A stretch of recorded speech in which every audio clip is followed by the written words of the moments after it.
Hi, it's Justin and I hope you're enjoying my dad's videos. Make sure to share this video with family and friends, like and subscribe and turn on post notifications so you get notified for all my dad's new videos. My social media will be tagged down below so you can follow it, and just remember, Jesus loves you. Lockdown, shutdown, breakdown. Lockdown, shutdown, breakdown. Lockdown, shutdown, breakdown. 15 days to flatten the curve. The invisible enemy, you've got a nerve. Don't go to work, take a break. Here's some free money, shut up and eat cake. Bread and circuses, that's what she said. I get the feeling she wanted us dead. Wanted us in the ICU. Yes, I do mean you and you and you. Get them hooked up to a ventilator. Kills them quick. See you later. Lockdown, shutdown, breakdown. Lockdown, shutdown, breakdown. Lockdown, shutdown, breakdown. Masks are good, masks are bad. I can tell by your eyes you're looking sad. Madonna's singing about fried fucking fish. Hanks has put Cappy in a petri dish. Alan Degenerate going mad in his pad. Let's talk about Michelle, now there's a big lad. Stay in, or you're gonna die. COVID-19 is the porky pie. That's what we call the theatre of war. Don't question us, it's the fucking law. Sick of it yet? We've just begun. JFK Jr., the forgotten son. Lockdown, shutdown, breakdown. Lockdown, shutdown, breakdown. Lockdown, shutdown, breakdown. Bill, Melinda, and Dr. Death. Needles everywhere till there's none of us left. Vaccination, eradication, extermination. Go to 17 for your education. Hubba, hubba, hubba, who do you trust? Maybe the dams are gonna bust. Underground bases, dum-dum-dums. Secret operations, cleaning the scum. 22,000 kids every day. Believe it or not, you need to pray. Welcome to the nightmare, the new world order. Hidden in bushes, mental disorders. Lockdown, shutdown, breakdown. Lockdown, shutdown, breakdown. Lockdown, shutdown, breakdown. 3D, 5D, reality tears. Attack of the clones, in basements, everywhere. Vatican gone, Parliament gone. God save the Queen, time for a new song. Through the looking glass, the quantum system grins. I've got some non-fake news for you. God wins. Turn that off, that's okay. Charlie May was the girl that had the child injected vaccine at school without her knowledge down in Cornwall. Do you believe that's a real story, or is that part of the theatre? Well, look, I was told it was not a real story. She's come on, and my social media behind the scenes have said her Facebook page has existed for a long time, and she's a bit of an unusual one, quite a character, but I'll try and establish whether it is or not, because I found out the one in Madrid was a smoke screen, and I've got a sneak feeling this one is too. I think they must be, because I went into a panic about it yesterday with my kids. Yeah. And not because of that story, because I'd seen this thing from the World Health Organization saying that you give an implied consent for the kids to have vaccines. And I went into a little panic, and I was like, hang on a second, hang on. This is all designed to show us how bad it would be if they won.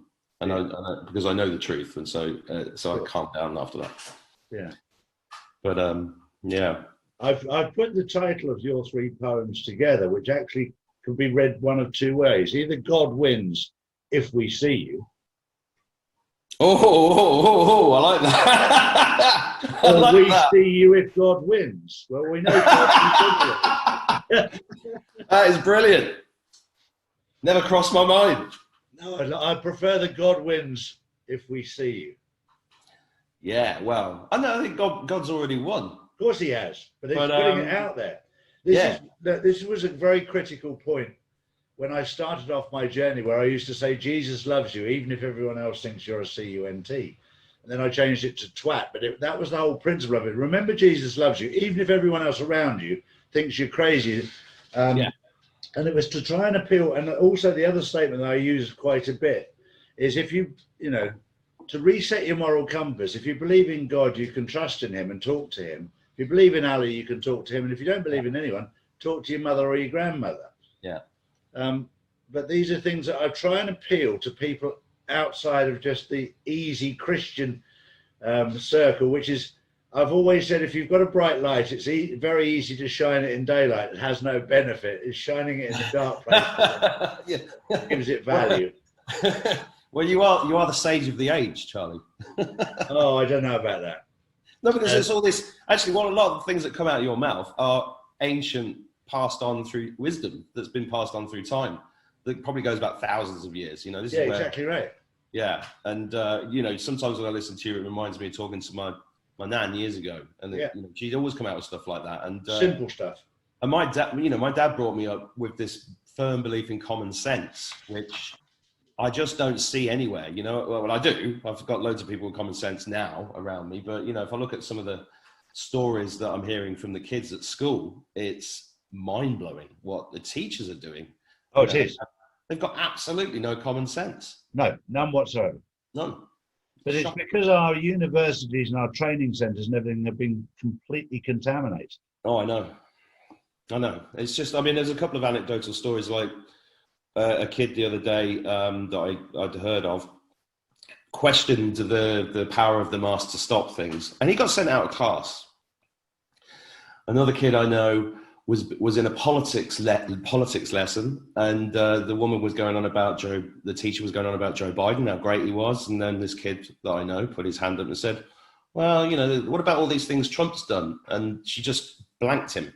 Yeah. And I'm like, she's supposed to be teaching politics, not teaching her politics. Yeah, exactly. You know? And this is what we're up against. It is.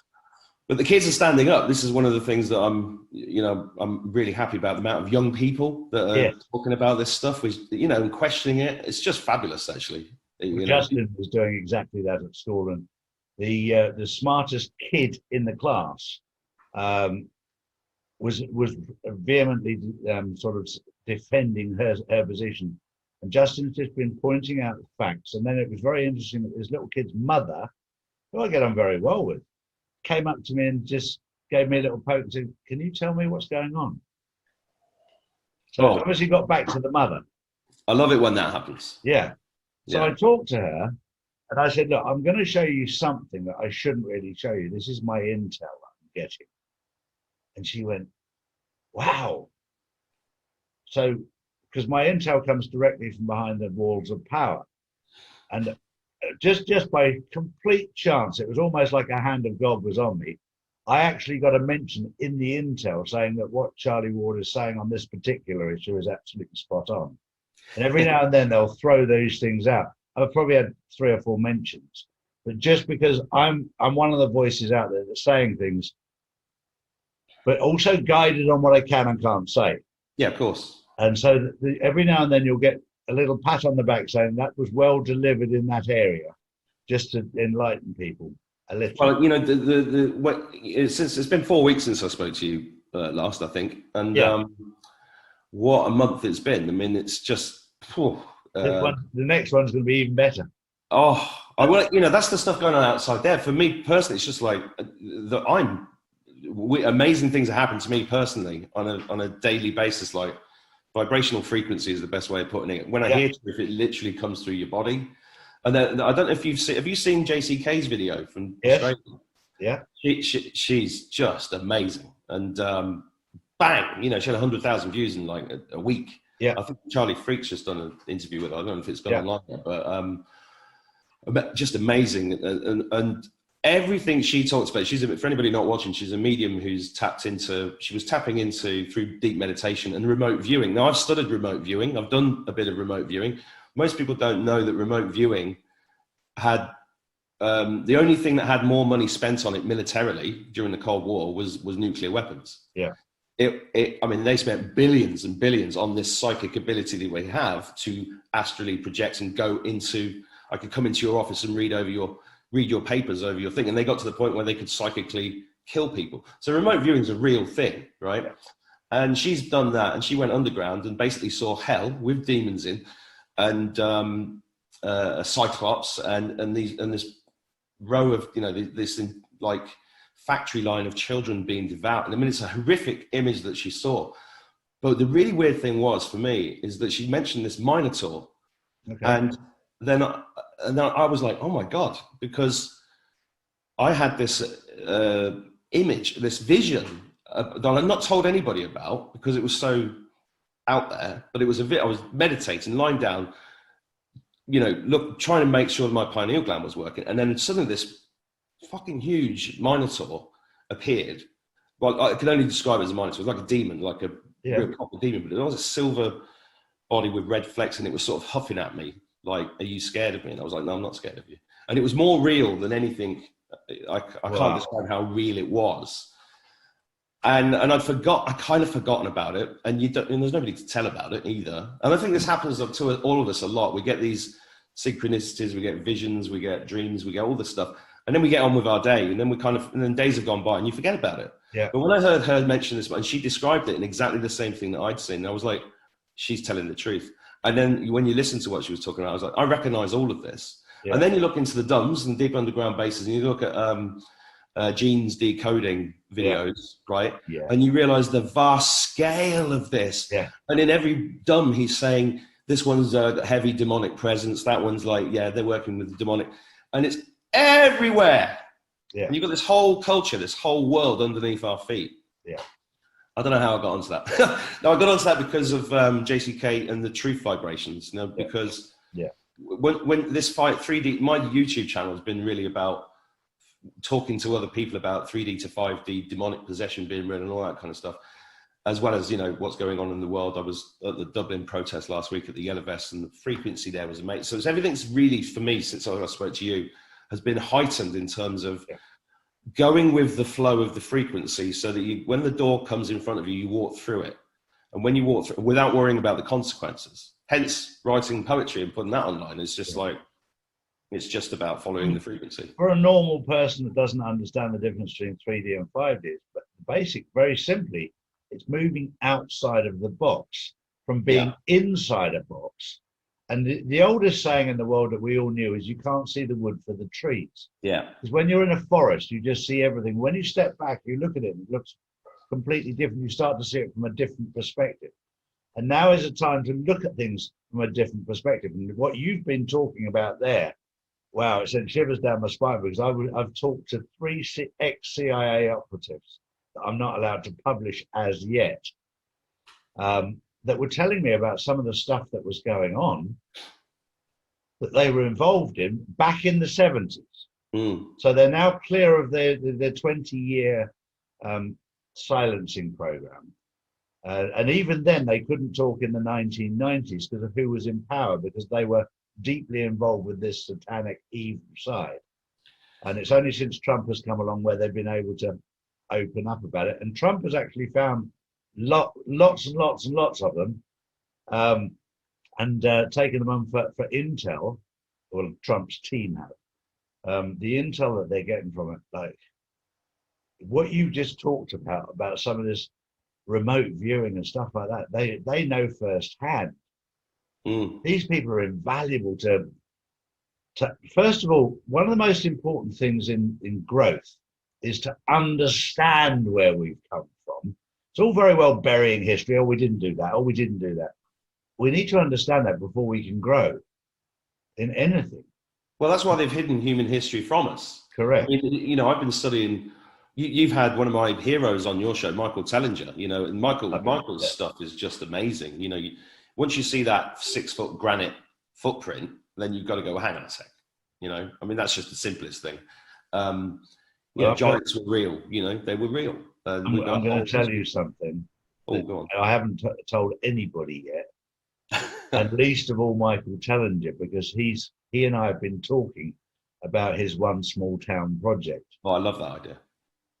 And I've found a financier that's absolutely the perfect match for it. Oh, where can I move there? Do you know what? This is very interesting, Mark, because the question I had was, where do you start One Small Town? Because what it would do is Michael said to me, the first town we start with would be where they would manufacture these generators for every other town in the world. So that would make that town incredibly wealthy long term, not just from a financial point of view, but from every angle. My first thought, funny enough, as a town or an area in England that would have everything correct in its DNA would probably be the valleys of Wales. Yeah. Yeah. Where they know a community spirit better than most. Yeah. They've had everything they ever had taken away from them. They were decimated, weren't they? They were completely decimated by politicians. Yeah. And it would be a beautiful place. And on top of that, they can sing. They can sing brilliantly. I had a Welsh guy on the channel the other day, and he said the bread of life saved his life because exactly right. Exactly. Do you know what? When I go out for my walks, I'm letting the cat out the bag here. I listen to the male voice choir from Wales. That inspires me when I walk because it's just such beautiful harmony, and the word is harmony. They're in a phenomenal choir in Wales. That the harmony is just incredible. When you're out walking along the seafront, listening to the Welsh male voice choir, is just the two go together. They just Hyd y nos. Exactly. Hyd y nos Iechyd. Exactly. But when you think about one small town, the philosophy, we say one small town, it could be one small valley, but it would be one great valley. Absolutely. I had somebody around here the other day, and I've got during the lockdown, me and my friend helped me build three little no-dig garden plots. Anyway, the plants I've got in the garden, I said, I've got too much. But when I was planting them, I was like, this is ridiculous. This little area that I live in, a tiny plot, everybody chips in 10 quid a week, everybody's fed. That's the end of it. It's the end of the supermarket. It's the end of all the pollution. It's so simple. Do you know what I love about one thing I love, because I travel so much, and I thought about this, and I thought, wouldn't it be lovely when you travel to put 3 hours a week into another community? Yeah. So you could connect. So what you then do without thinking is you decimate racism. Well, let me tell you this story, because when we first moved to Marrakesh, I had this big villa, swimming pool, everything else, and loads of land. So, I've got a gardener to help, and we got this thing. And then my wife planted a load of melon seeds, right? Yeah. Thinking we'd get 5 or 6 melons. Like a month later, we had like 200 melons, right? I was like, there's no way we're going to eat these, right? So I had this Land Cruiser. So I got the kids, and I said, let's just fill this with melons, right? Because a melon there, out of season, is a day's wages. Yeah. So then we drove down to the next village, and because we were like 12 miles out of Marrakesh in the dusty sort of area, and the villagers were just beautiful people. Yeah. And I just opened the door in the middle of this village that was empty, and just I can't remember his name, but the guy just whistled. Yeah. Kids just appeared out of nowhere. Yeah. We were just giving melons out, right? Yeah. And just melons. After that, we were known as the Melon Family, and we were really well looked after. They have a network. When they knew whenever I left the house, where I was, what I was doing, and everything. And one way it was a bit freaky because it was like, well, you can't do anything. But the other way it was like, well, I'm totally protected here by these people. And they honestly it was so amazing to get to know them that way, because it broke down all the barriers. Because on one hand, I'm this rich guy in this big house. On the other hand, we're really nice with these people, and I got to know them and went around their houses for dinner, and the generosity, it was just stunning. But it does, it just breaks down. I had a similar sort of thing, but not with fruit so much. But I went into a shanty town in Mexico, and I was told not to go there because they said they will kill you and they will eat you.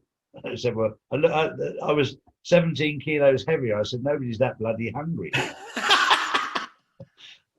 So I've got into this town, a shanty town. I've driven in there in this sort of 4x4. And there's almost like an old guard that stood there looking at me going, what the hell are you doing? You've got cows walking down the road. And it's not a road, it's just a track. And chickens and everything, pigs and everything all out in the street. So I've just stopped and got out and just walked over to these guys. And basically in Spanish said, cerveza, caña? Well, you want a drink or want a beer or something? And they're looking at me like, what are you doing here? You're lost. Anyway, we went to this little bar area, and it was just a shack, if you like. And the guy gave us some beers, and then they called their mates in, like, were pointing at me. There's this big fat bloke that's just turned up here. with deep pockets, and they bought them a beer and bought them a beer, and then within, I promise you, no more than half an hour, we were laughing and joking. And I still don't speak good Spanish, but we were just having a laugh. Yeah. 2.5, 3 hours later, I'm back at one of the guys' mum's house having dinner. Yeah. Then you start to realise what racism actually is. It's a lack of knowledge, a lack of understanding. And when you go into these, sorry, it's fear. You know, we get impregnated with fear about, you know, whatever. And we got married as well. The other thing which I love, we got married in Barbados 5 years ago, and we were staying in St James's, and the hotel we got married in, people from all around came to work at, but they walked in. But we noticed that when every now and then you get this tropical rainstorm, and when it rains, every car around just stops and picks up people. So we did the same, because we were out there for a week. So on the odd time it rained, we did 3 or 4 times, we just stopped and filled up a car and took them all to where they were working. And it was just like a normal thing to do, and it was so lovely. Well, that's the same in Morocco. You know, people are just walking on, you just pick them up, you take it, where you going? Salam alaikum, the best, get in the car, drop them off. And it's just, sometimes they're a bit grumpy, but you know, you get to meet incredible people that way. And it's that flow. It's that flow where everybody, what I'm really loving about this awakening is that I'm seeing incredible collaboration. Yeah. You know, between, there's no egos with anything. I've got, you know, some of the people I've met on the channel, people like Nicholas and stuff like that, just no egos anymore, where it's just like, well, you know, have you spoke to this person? Have you spoke to that person? And then it's like speeding up the whole thing in such a beautiful way. You know, I'm loving it. But that's my perspective. Then I pop into the car this morning, go to the garage, and everybody's looking at me with their mask on, like, where's your mask? You can see. And it's like living in 2 worlds, isn't it? It is. But, you know, we're on a process, and I've pointed this out a few times, that I'm a 60-year-old bloke.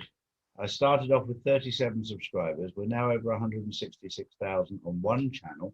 I've been banned from uploading for a week for yet another honest review. This particular one was a Spanish one where we had I heard. We had the police come out and say that this is wrong, and that got taken down in a hurry. And when I appealed against it, it was rejected in 21 seconds. Yeah, I saw that. I saw you say that in the video. And that was one. And then we've just had another one, which I've actually appealed against and sent them proof of what we said on the CDC website, the WHO website, the US government website, and the British website, government website. And I've said, I'd like you just to point out what part of my video is incorrect, because then I'll take it up with one of these 4, because they have it published. And I'm sure it will get rejected again, because it's left-wing bots that are in there.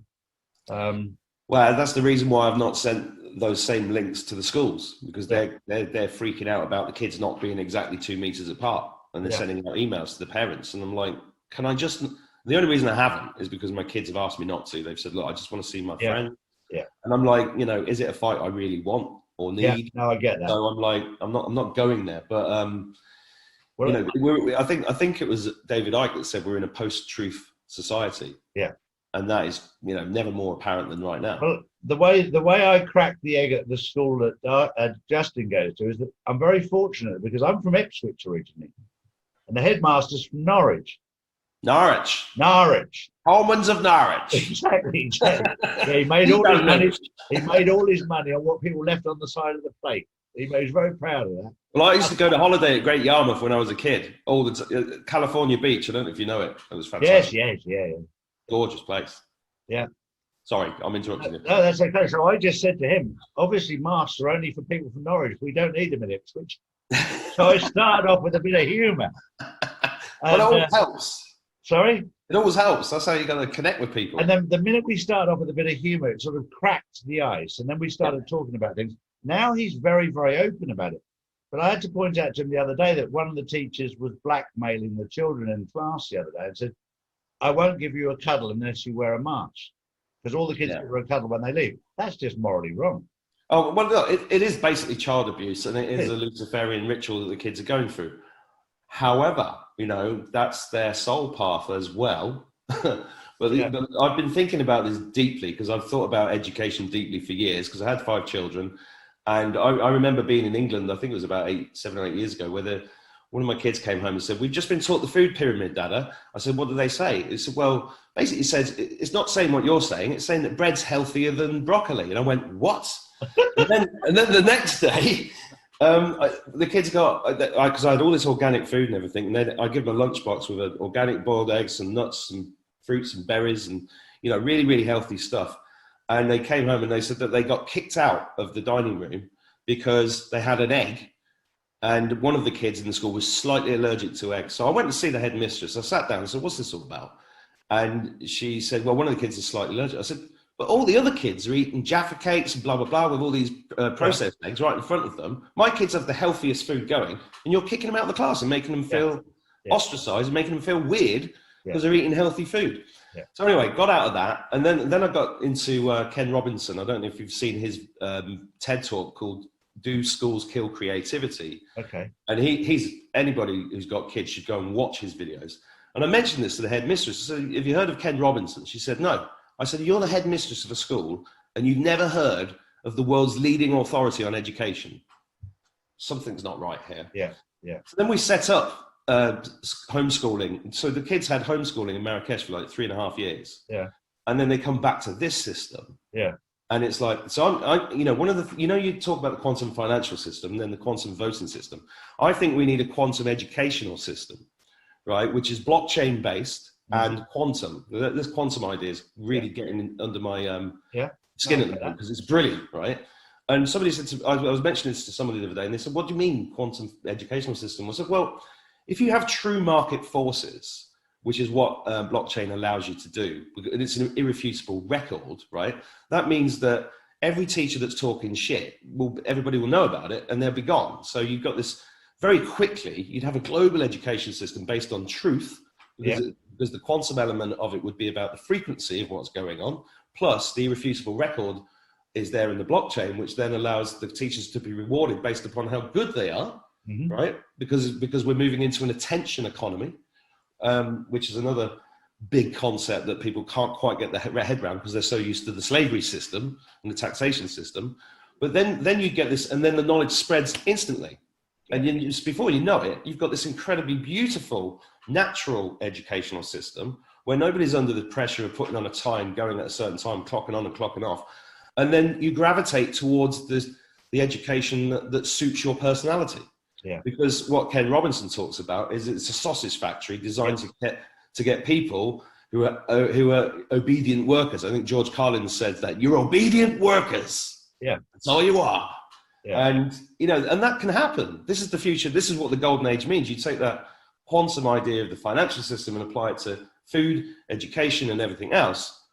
Wow, what a future! Incredible, isn't it? Eh? When I started this journey and started learning about where we were going to, I only saw a fraction of where we're going to, and it was beautiful. And where we're actually heading to now, especially what you just said there, if you and I are thinking of that, you can bet that Trump and his team have already got it planned. Oh, I've got loads of ideas like this. So I mean, I want to build a worldwide network of natural birthing centers, right? Where women have orgasmic natural births. Now that sounds nuts to some people, but I've witnessed it with my twins. Birth is pain-free that's the other purpose of the orgasm. People don't realize this, right? Because going through the birth of my 5 kids, my wife went really deeply into it, and she interviewed a bunch of people, and this was about 8 years ago, and she interviewed one woman who said that the whole birthing system was satanic. And I was like, whoa, that's crazy talk. Then I looked into it, I was like, it is. You know, there's things like the babies are not allowed to touch the ground when they come out. They have to go under in this aluminium thing, which is all a satanic ritual designed. So right from before birth, with the vaccines and everything else, they are literally trying to take our souls away, right? And our souls are a big thing. So they take a piece, they take a piece, they take a piece. This is why you have fragmented souls as you get older, which is why soul retrieval is part of the healing process. And Yeah, imagine that. Imagine a whole world with kids with no bleeping machines and bright lights and changes in midwives and drugs and all this. Imagine all those kids being born really chilled out. You change the whole human race overnight. Yeah. You know? Yeah. So the future, I'm really excited about. I mean, I could talk here all day about demons and all that kind of scary stuff, but I really think they're done. Yeah. You know? They're done. There's a few left to get rid of, but I think they're done. I think when you look in Trump's face right now, and I've pointed this out to a few Americans, and they absolutely love it. After 3.5 years in office with the abuse he has, he looks younger than the day he started. And that's extraordinary. Suggests his connection to God is a lot greater than any of us ever expected, because he's getting a strength from somewhere, and he's quite clearly totally in control of what's going on right now. Well, yeah, I mean, look at those peace deals. Boom, Yeah. boom, boom, boom. When that happened, the smile came across my face, because I've known with Israel and Palestine, they've been like that for a long time. We all know that. So he's gone, well, let's leave that. Let's leave that. It's like the big bully in the school. Let's leave that. Let's get everybody else around. Yeah, all the other Islamic states, United Arab Emirates, Bahrain, it'll be Qatar next, it'll be Saudi Arabia, it'll be all these other countries around that will just come in and say, yeah, we'll have a peace deal, because the peace deal will obviously have a number of things attached to it, which will be hugely beneficial to them. Because Trump's a businessman. We have an old saying, what's in it for me, as with them. What's in it for me? And they'll all be looking at what's in it for them. And they'll look and go, wow, that's what we need right now. So he's being a businessman. He'll try, as with all good businessmen, to create a win-win situation rather than I win and you lose, which has been all the previous administrations have been, we win and you lose. He's gone into it with a completely different view on how it should be done. And it's working.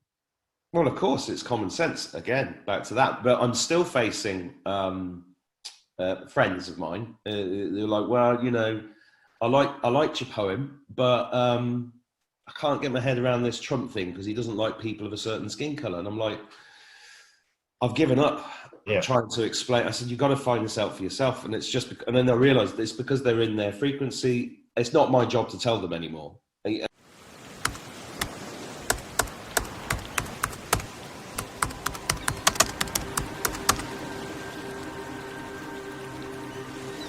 If you can keep your head when all about you are wearing masks and blaming it on you, if you can trust yourself when your neighbors doubt you, but make allowance for their doubting too, if you can wait for the lockdown to be over, or stop believing in government lies don't deal in lies, or being hated for posting truth on Facebook, and use your intuition to get wise. If you can dream the golden age to come here faster, if you can think for yourself but not make thoughts your aim, if you can meet with Trump and avoid disaster and treat those two just the same, if you can bear to be called a conspiracy theorist, a CIA term to make a trap for fools, or watch long-held beliefs become absurdist and build them up with worn-out tools, if you can make one heap from all your crypto and get some gold and not give a toss, and lose your debts and start a new beginning and never breathe a word about it to your boss, if you can force your nerves and courage to speak your voice when it seems they're gone, and so hold on when there is nothing in you except the strength to face the dawn. If you can talk on YouTube and keep your virtue, or speak your truth without losing the common touch, if neither trolls nor loving friends can hurt you, if all followers count with you but none too much, if you can fill the unforgiving minutes with 60 seconds worth of meditation in 5D, yours is the earth and everything that's in it, and which is more, you'll be a multi-dimensional being. You'll see.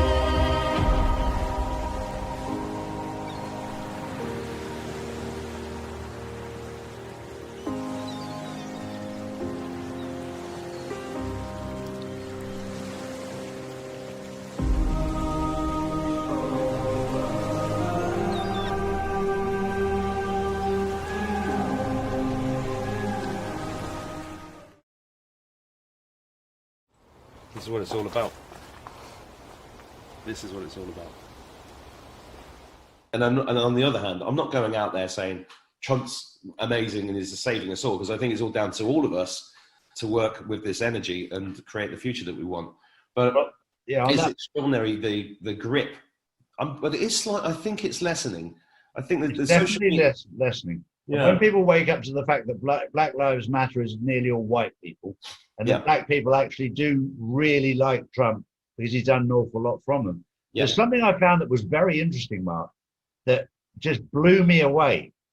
When I started to investigate about adrenochrome and the abuse of children, it was a shocking thing to find out.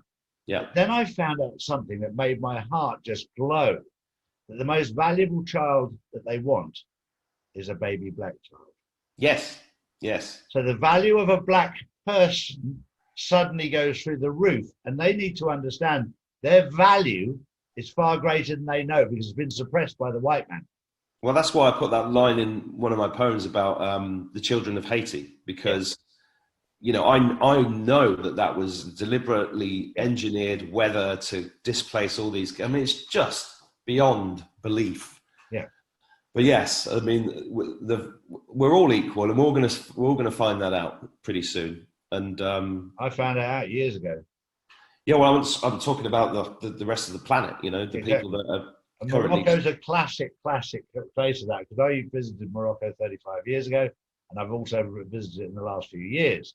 And to see the transition was amazing, but it's still like you still get pestered a lot because it's in their DNA. They're trying to sell you something. They're trying to do, especially in Tangier, but it's calmed down an awful lot. But when you get to talk to these people, they're just lovely people. Yeah, they're amazing. They're beautiful people. Yeah, the Berbers and everything, they're all connected to the land. But even I know Berbers that are buying into the fear porn with everything else, and it's because they've been disconnected. Yeah. And I mean, you know, if you go down to the Sahara and sit outside under the stars there, and you're on the ground and you listen to the drums and you're around the fire, you can't be in a better place.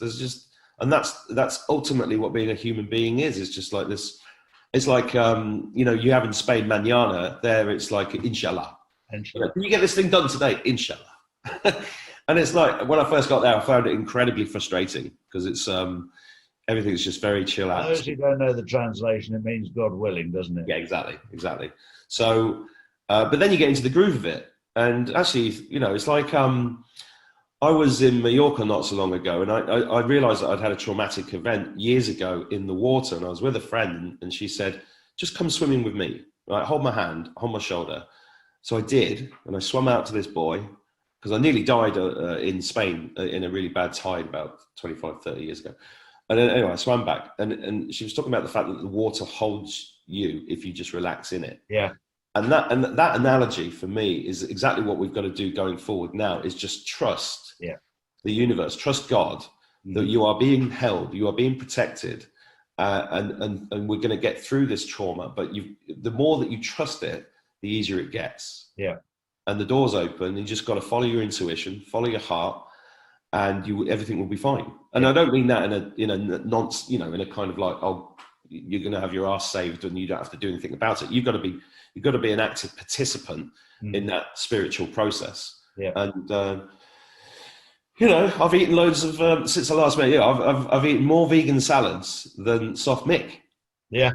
Yeah, and you know, I'm a steak and eggs man, and then I'm finding myself going, do I want steak and eggs or do I want to chop up all these vegetables? And it's like, I'm actually surprising myself. You know, I want to eat this. And this is the subtle things that are happening. I love healthy food anyway, but I'm a farmer's boy originally. And I still love my meat, but I eat a lot less of it now than I did before. And just funnily enough, yesterday I made a bolognese. Now, I've done tuna bolognese before, which is lovely, but yesterday I made a beef bolognese. And it was one thing, because my wife is away. Oh, is she? Yeah, she's gone across to Bulgaria. So you're down the chipper every night, yeah? Oh, no, those days are well gone, because it just goes straight up my middle, just too easy. No, I made a kilo of bolognese. And the lovely thing with the bolognese is you can leave it there and just go back to it every day and just have a bit more, just heat up some spaghetti or some pasta or whatever, and just put it together. And it's just very simple. And with Justin, you know, he has what? No, I'm not hungry now. Yes, I'm hungry now. And it's absolutely perfect for me because he gets hungry at random times. Well, it's interesting you bring that up because I through the realization that magic is part of the control grid, right? That we're literally been under a spell. I've studied a lot about magic, and one of the things that really freaked me out when I was studying this is that just the act of eating at a certain time with a knife and fork in a certain position is a ritual. Yeah, is in and of itself, and it's not in the flow, right? Yeah. So it's everything that goes against the flow becomes a ritual is part of a spell. And that's quite a head melter, actually, when you start thinking about it. Yeah. And that reminds me, actually, that thing on the wall behind me is. Can I talk about? Are we going to talk about the poems at all on this? Yeah, by all means. Because when I started the channel, which was kind of your fault because you gave me the confidence to do it, and I was saying to somebody the other day, it was an idea in my head that I couldn't stop thinking about, which is my soul basically saying, right, get on with it. I got on with it, and then I was thinking, I want to sum things up in a way that gives people hope, right? Without necessarily having to listen to a 3-hour interview. Because I mean, I love listening to good interviews, but 3 hours, you do 2 of those a day, and that's your whole day gone. Of course. So I was, and I've written poetry for years, but I saw that This Is If on the wall, which was given to me when I was 10 or 11 by Mrs. Haygates. I don't know if you know Haygates in Budbrook, the village that I used to live in. Right, okay. She was basically the lady of the manor. My mum used to be her cleaner. I'd go around to her house after school. And then she taught me about knives and forks, which position they go in, because nobody in my family knew that. And she'd teach me about etiquette. And she showed me, she was very rich for over a very long period of time, like Mrs. Havisham or something in a Charles Dickens novel. And one day she gave me If, this poem by Rudyard Kipling. That poem has saved my life, time and time and time again during dark days. And I was looking at it and I was thinking about actually just doing a video version of that. And then I read it and I was like, well, that poem was written by Kipling for his mate when his son had died. And yes, it's been very relevant to me. But when you read things like the last line about once more you'll be a man, my son, I thought that's not really relevant to now. And I'd like to update it. And then literally just wrote it in about 5 minutes. And then, because I don't think it's me writing it. And then before I knew it, it was filmed and then it was out and then you put it out and it's like, well, that poem's had like 50,000 views. Yeah. And that's like, that's amazing, you know?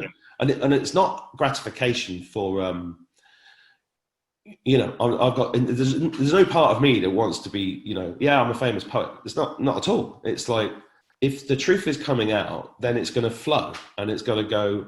And that's what everybody should do, is go to whatever their skills are. Somebody said to me the other day that I've been in training my whole life through being a pilot, then a poet, and then a businessman, and then a public speaker, and all these things, and a marketer, in order for this time to be able to do my thing, my contribution, right?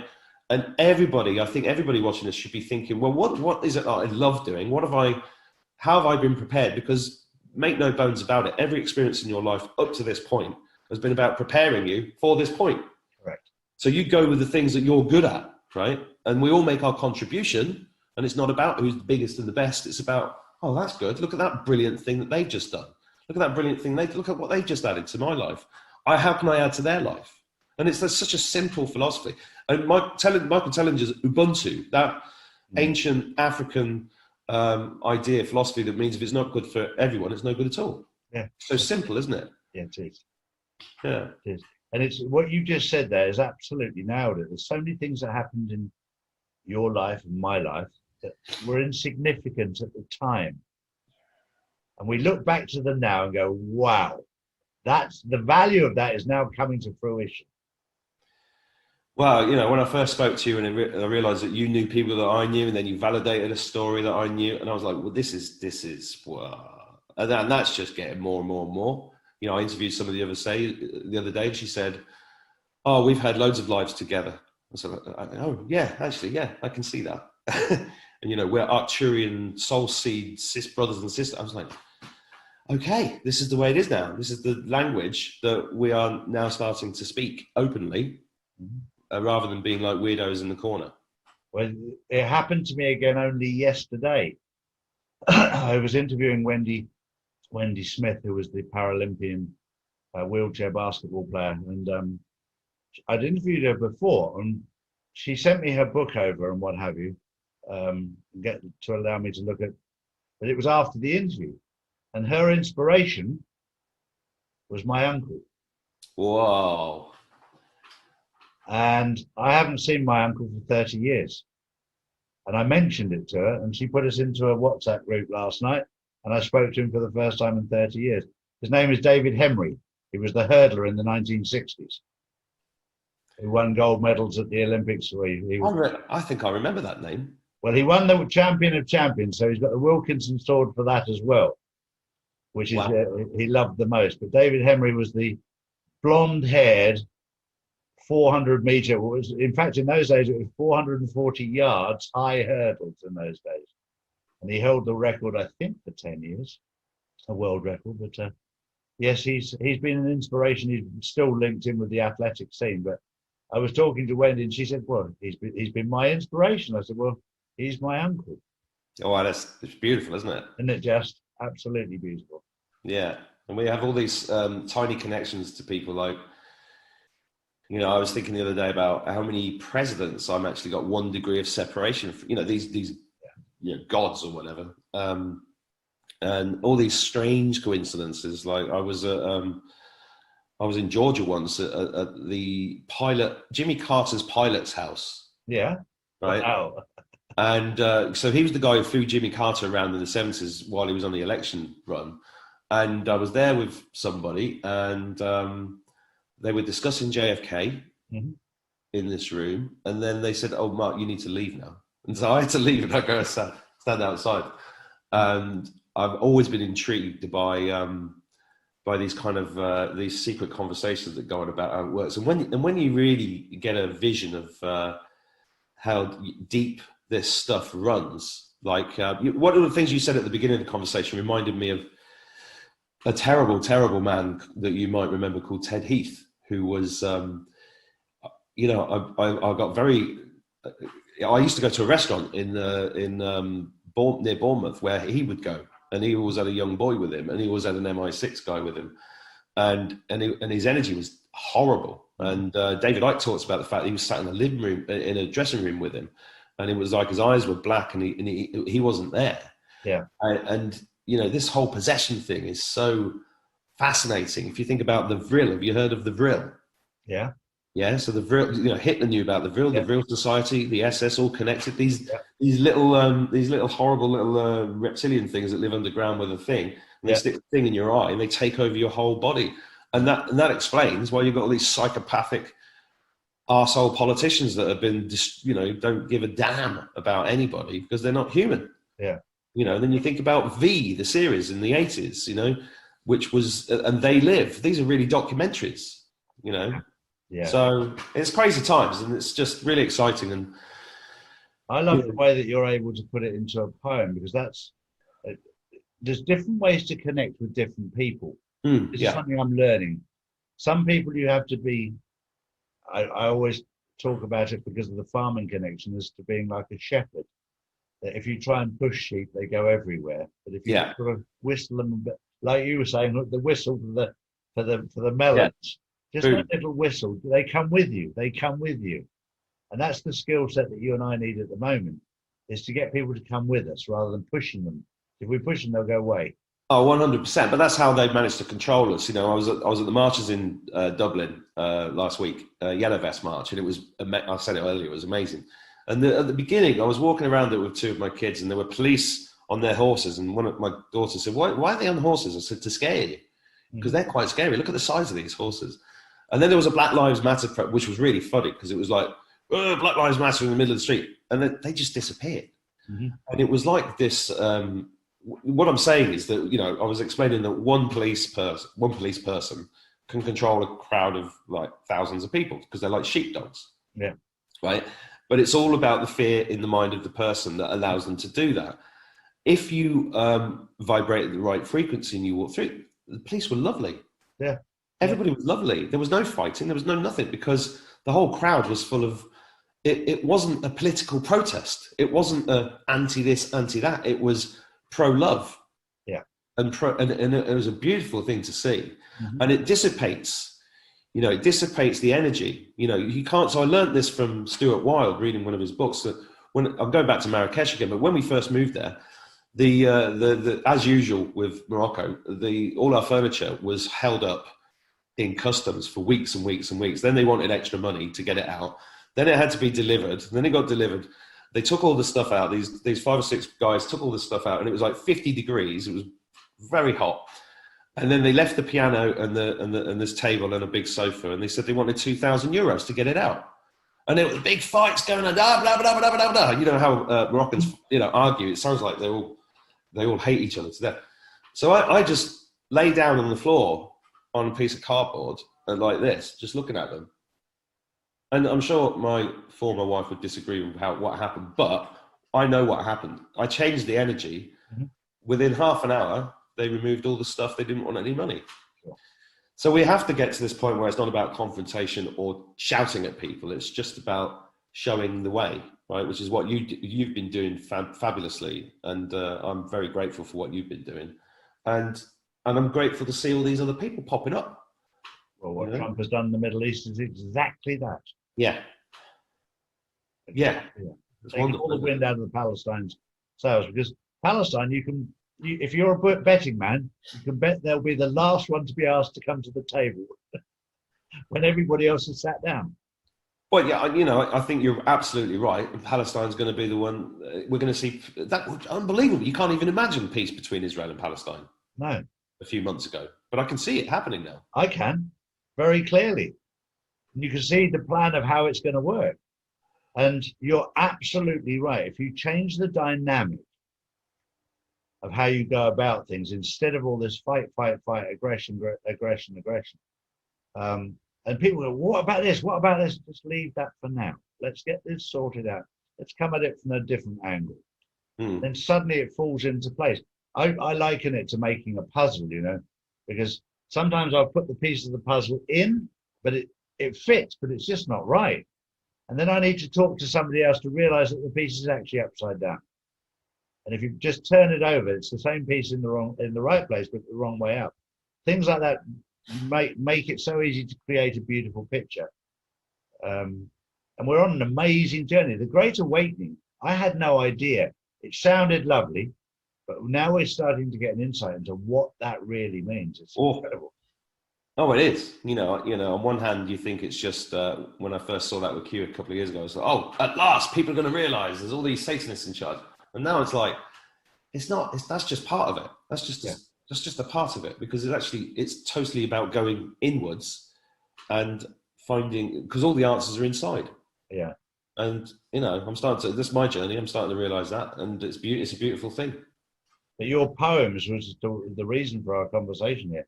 You've got 3 poems there: God Wins, If, and We See You. And they're all different, but they've all got a message in them. And this is the whole idea of poetry and songs and everything, is to have it deliver a message. So sadly, we live in a world where a lot of the songs that are coming up, the message isn't good. No, it's not good. No. But when you get a message that is good in a poem, it's beautiful. And your 3 poems all have a message, and it's moving across out of darkness into light. Yeah. And it's a lovely way to be able to do that. Thank you. I mean, the one We See You is most people that say, they're like, whoa, what? Yeah. And it's hard to explain to somebody that doesn't get it. It's trying to put a lot of ideas into one short thing. There's lines in there that people probably don't understand, and I'm not saying that in a patronizing way, but things like the CRISPR spy. Mm-hmm. I put that in because I wanted people to go and research what CRISPR means. Yeah. Because CRISPR is the technology that Jeffrey Epstein was heavily involved with, that changes through RNA the DNA of your entire what it means to be human. And then you look at the DUMBs and everything else, and they've been doing all this gene splicing stuff, and it's just horrific, But you don't want to say that in a poem, but you want to lead somebody to the idea, right? Because it's real, and you need to find out for yourself. The same as Q leaves breadcrumbs for people to go and work stuff out. And I thank you for saying that. It's just nice to contribute in whatever way you can. Yeah, and you've nailed it there again, because of the fact that what you've done is just dropped a little seedling without forcing somebody. It's like a little whistle. where they don't. Let's research what that word means. I do it a lot with when people don't believe a word of what's going on. You just say, well, let's start from a point of truth. Let's start from that this was downgraded to nothing more than the flu back in March, and it hasn't been reclassified in the whole time. So it's nothing more than the common cold. Once you can establish that truth, then the first question is to say, why are we doing all this? Then you know you're on the first rung of the ladder. Yeah. And it's beautiful. But people can't join halfway up the ladder, because I had somebody, this was a little bit of me being naughty and a little bit of fun. Because we got people that haven't followed the whole journey, and they're saying, so Trump shut down the whole world and he's crucified the economy. And I said, no, that's not true. It was shut down by the deep state. And they were trying for a new world order, but it's been taken over by Trump and managed. And because of the time bomb I dropped the other day with King John III, with Greg Hallett and Dave Mahoney, I said, Mahoney, I speak to him 2 or 3 times a day, and he was like, well, you could have given me more of a warning. I said, well, I did tell you before I said it that I was going to say it. He said, but I didn't realize it would have the impact. I said, the next one I'll say is, when people ask me about the world's economy being crashed, I say, that was down to Greg and Mahoney. Yeah, it's all them. He's got, don't you dare. So it's like you can have a bit of humor with it, but it's amazing. I've had people who've edited pieces out of my video and put it together to make a completely different story, and you just go, it's a bit like a bully at school. You just go, whatever. The truth will always shine through. But out of my videos, 98% was the average of people who liked them, 2% of the haters, and I'm quite happy to live with that and just completely ignore the haters, because they've got their agenda, I've got mine. My agenda is to create calm and take away fear. Well, the haters, I've learned a long time ago that demons and angels come through people. And, this demonic energy is a real thing that has had people tied down. They don't even realize that they're possessed. I mean, entity possession is 99% of the world, which explains all this behavior that makes us compete and fight and argue and everything else, which is not our natural state at all. No. So a lot of trolls are either paid or robots, but there are people out there that are looking for one little thing that you said so they can pick you apart. Yeah. And it's not that time, because you said many times that, somebody will tell me something and I will interpret it and tell you in the way that I tell it, and somebody will tell her the same thing in a different way. But you add all those pieces up and you follow your heart, That's why I did that video about you a few weeks ago, because I was like, because you were being attacked or you were in some sort of online fight, and I thought somebody's got to. I just felt the need to stand up and say, well, this is what I think. I appreciate that, but I really appreciate the support I've had from you and from many other people. I've become a bit of a rhino. Yeah. My parents disowned me from the age of 23. Yeah. And then my mother died, and I found out 6 months after she died. Nobody told me. And that was quite painful for me at the time, but you develop a suit of armor. Then losing my son 11 years ago, that was pretty painful as well. Yeah. And then losing my younger brother 5 years ago, that was painful. So you develop this sort of another layer of skin, but you do respond, because inside is the biggest softie you've ever met. So when people actually say, I appreciate what you're doing, it actually means an awful lot to me. But when people attack me, it's just like, yeah, whatever. Yeah, water off a duck's back. Exactly. But the lovely comments, they resonate because of the frequency that's inside me, and the frequency of which it's coming from is a very similar frequency. So the resonation is beautiful. Thank you.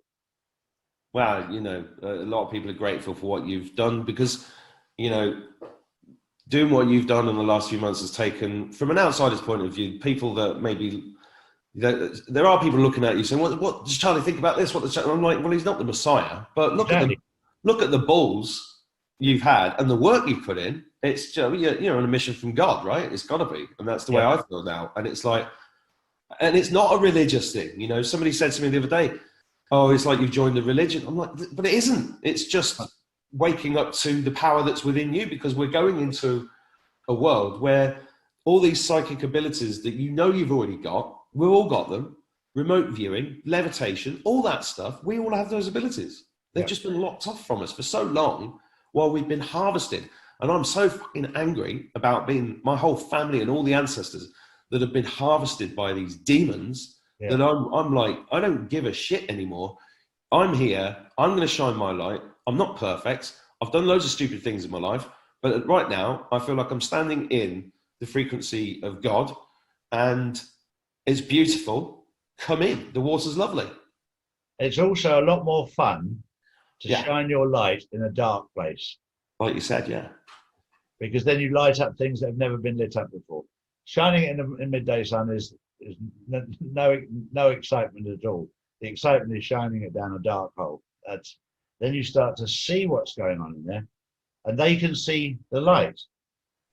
And when somebody sees the light, that in itself is a beautiful moment.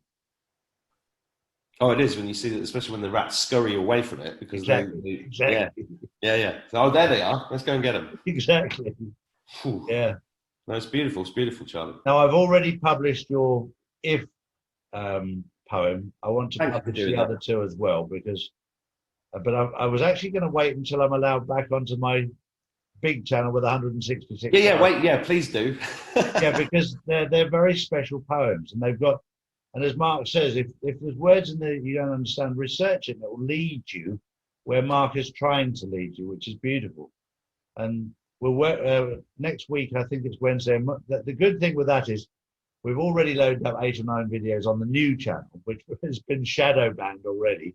Does it? People can't find it. So that we're having to, what we've done is we're putting the link. We put the link to the new channel on the last video of the old channel, so that people can click on to go to the new channel. Because there's now, I think there's 8 or 9 or 10 videos already that we've done since we got banned that are on there. But they'll all go across onto the original channel.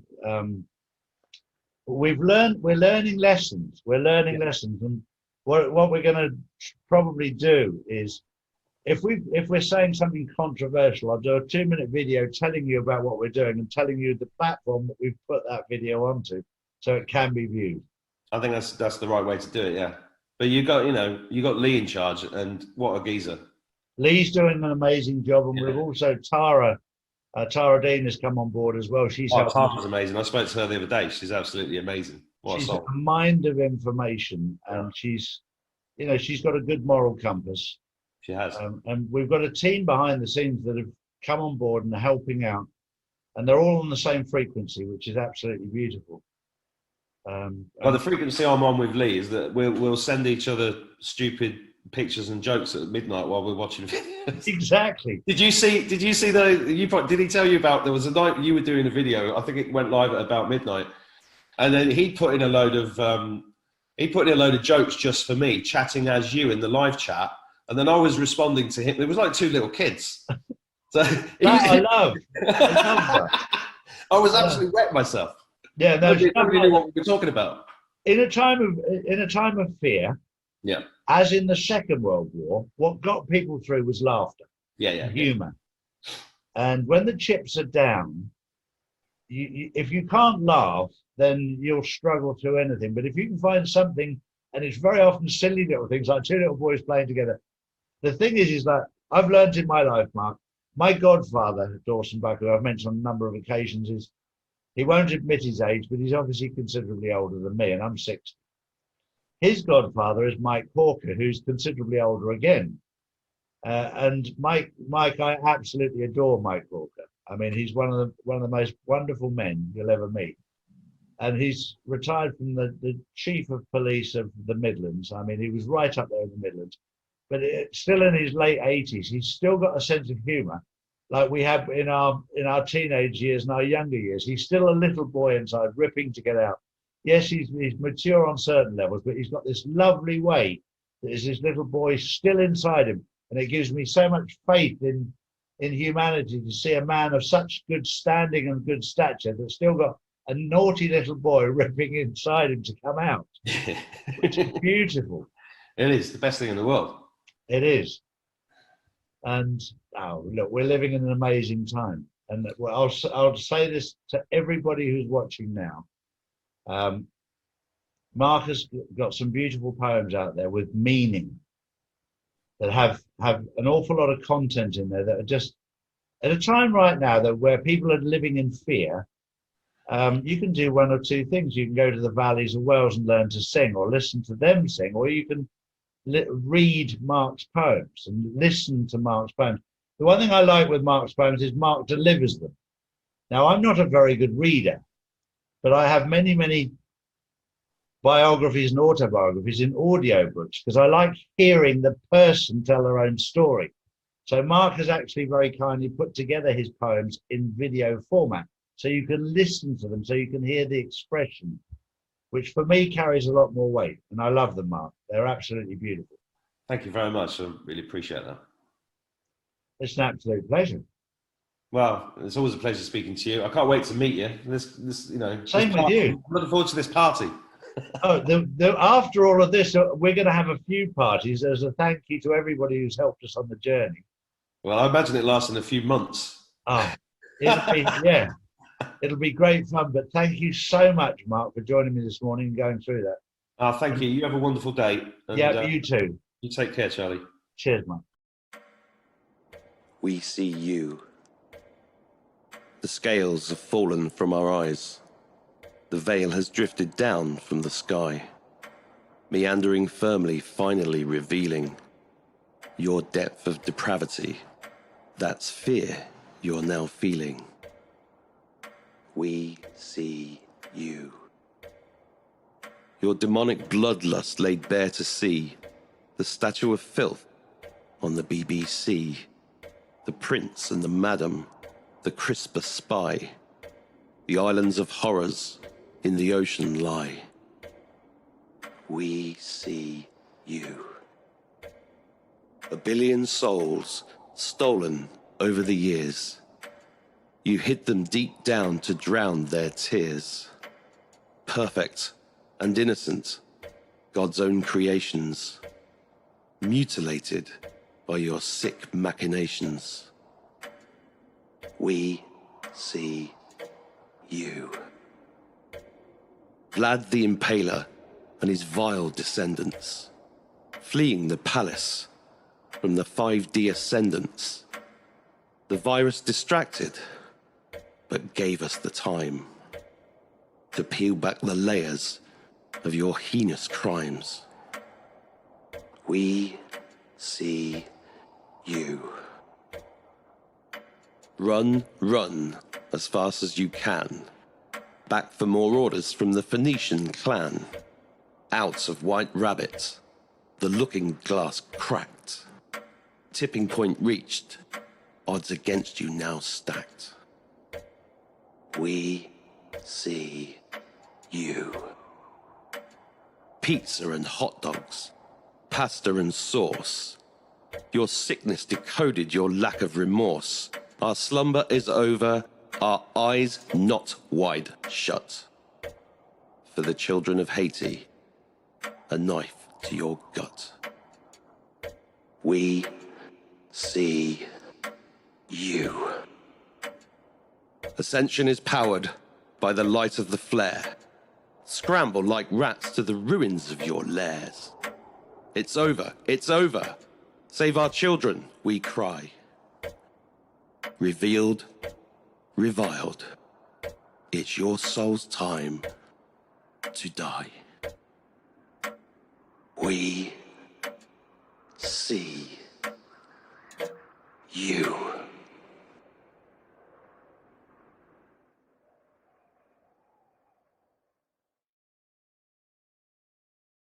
Hi, it's Justin, and I hope you're enjoying my dad's videos. Make sure to share this video with your family and friends, like and subscribe, and turn on post notifications so you get notified for all my dad's new videos. My social media will be tagged down below so you can follow it. And just remember, Jesus loves you.